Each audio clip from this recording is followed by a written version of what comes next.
మామ Dubai real estate మార్కెట్లో మీరు ప్రాపర్టీ కొనాలంటే రెండు విషయాలు గుర్తుంచుకోండి. ఒకటి అండర్ కన్స్ట్రక్షన్, రెండోది ready to move in. First మనం రెడీ టు మూవ్ ఇన్గా మాట్లాడతాం. Ready to move in property కనుక మీరు చూస్ చేసుకుంటే 100% క్యాష్ ఒక్కటేసారి పే చేయాలి. అట్లయితే వాళ్ళు వాళ్ళ ప్రాపర్టీ మీ పేరు మీద రిజిస్టర్ చేస్తారు. ఇంకొకటి ready to move in property కనుక మీరు చూస్ చేసుకుంటే దాని మీద ప్రాపర్టీ వాల్యూ పెరగదు. ఆల్రెడీ సాచ్యురేట్ అయిపోయింది, ఆగిపోయింది ఒక పాయింట్.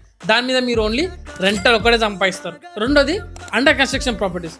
అండర్ కన్స్ట్రక్షన్ ప్రాపర్టీస్లో మీకు ఫ్లెక్సిబుల్ పేమెంట్ ప్లాన్ దొరుకుతాయి. 20% డౌన్ పేమెంట్ చేసి మిగతా మొత్తం మంత్లీ ఇన్స్టాల్మెంట్లో కట్టుకోవచ్చు.